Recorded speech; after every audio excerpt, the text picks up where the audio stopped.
यो anime fans, आज की इस वीडियो में मैं तुम्हें one of the most favourite Hashira यानी रेनगोकू क्योजिरो का पास्ट एक्सप्लेन करूंगा कि उसके पास्ट में क्या क्या कांड हो चुके हैं। तो चलो इस वीडियो को शुरू करते हैं। ओके, तो रेनगोकू अपने घर में सबसे बड़ा था और रेनगोकू के पिता एक हाशिरा थे। उस टाइम पर कहने को तो उन्हें फॉर्मल हाशिरा किया जा सकता है क्योंकि फ्लेम ब्रीथिंग उन्होंने ही क्रिएट की थी और वही सबसे पहले यूजर थे फ्लेम ब्रीथिंग को यूज करने के। लेकिन कुछ टाइम बाद शिनजुरो यानी कि रेनगोकू के पिता अचानक से ही डीमन स्लेयर कोर्प्स को छोड़ देते हैं, वहां से रिटायरमेंट ले लेते हैं। डीमन स्लेयर कोर्प्स को छोड़ने की वजह से उनके घर को झटका भी लगता है कि ये क्या हुआ अचानक से, भाई इन्होंने कोर्प्स को छोड़ दी, और साथ ही साथ रेनगोकू को ट्रेन करना भी छोड़ देते हैं। इसी वजह से रेनगोकू को से ट्रेन होना पड़ता है और अपने छोटे भाई को भी ट्रेन करना पड़ता है क्योंकि उसे भी एक बहुत ज्यादा महान स्वॉर्ड्समैन बनना था, तलवारबाज। अब यहाँ पे रेनगोकू के छोटे भाई का नाम सेनजोरू है, सेनजोरू रेनगोकू। इनका सबका तीनों का नाम सेम है, शिनजोरू रेनगोकू, रेनगोकू क्योजिरो और बाकी सेनजोरू रेनगोकू।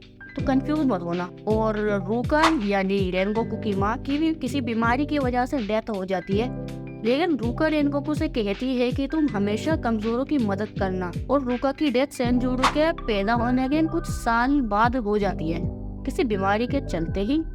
कोई सी तो बीमारी थी, मैं नाम भूल गया उस बीमारी का। वहीं पर दूसरी तरफ शिनजोरू यानी कि रेनगोकू के पिता रूका की डेथ के बाद काफी चिड़चिड़ा और क्या कहते हैं अब्यूजिव तरीके से रहने लगा था। अब अब्यूजिव मतलब गाली गलौज करना। वो हमेशा रेनगोकू और सेनजोरू को सुनाता रहता था, खरी खोटी सुनाता रहता था और औकात की बात करता था। और फिर कुछ समय बाद रेनगोकू हिनोकामी कागुरा को भी डिस्कवर करता है। अब जिन लोगों को नहीं पता है कि फ्लेम ब्रीथिंग है वो सन ब्रीथिंग से ही निकली है, यानी कि तुम ऐसे कह सकते हो कि फ्लेम ब्रीथिंग बेटा है और सन ब्रीथिंग पापा। कुछ अजीब लग रहा है, साउंड गलत कर रहा है। और एक बात और कि सन ब्रीथिंग से ही सभी ब्रीथिंग स्टाइल्स निकले हैं क्योंकि योरिची ने सबसे पहले सन ब्रीथिंग को ही क्रिएट किया था और बाद में हाशिरा उस टाइम के हाशिराज ने अपनी अपनी ब्रीथिंग स्टाइल बनाई, जैसे कोकोशिबा ने मून ब्रीथिंग बनाई थी और अलग अलग तरह की सारी ब्रीथिंग स्टाइल्स। और साथ ही फ्लेम ब्रीथिंग और सन ब्रीथिंग में काफी चीजें सिमिलर हैं दोनों में, मतलब दोनों में सन वगैरह की पावर्स यूज होती है।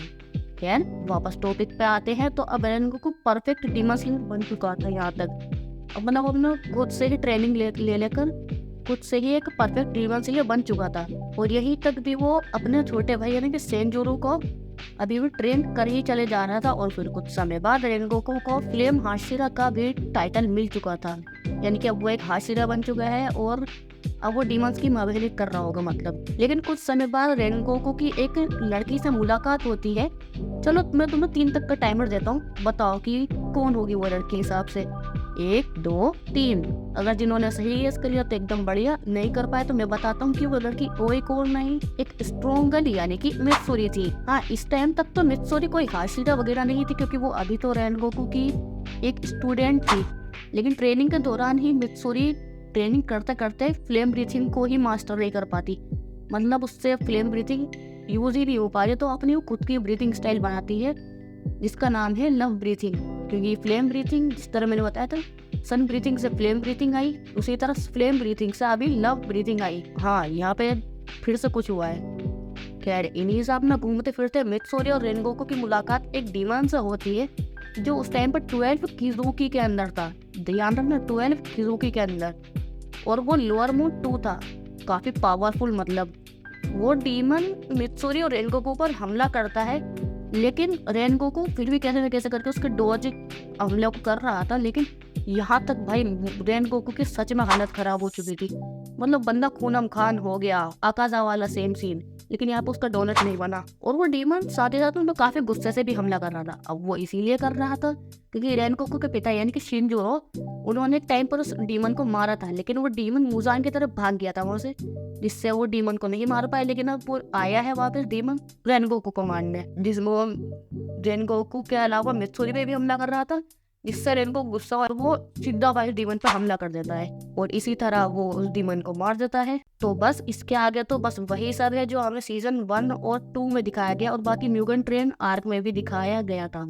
यानी कि आकाजाजा फाइट, एनिमू से भी फाइट, इसमें आकाजा ने रेनको का डोनट बना दिया था और अपना one of the most favourite Hashira मारा गया था। तो आज की वीडियो यही खत्म होती है। अगर वीडियो अच्छी लगी हो तो वीडियो को लाइक कर देना, क्योंकि इसे बनाने में थोड़ा टाइम लगा है लेकिन फिर भी मेरी मेहनत है।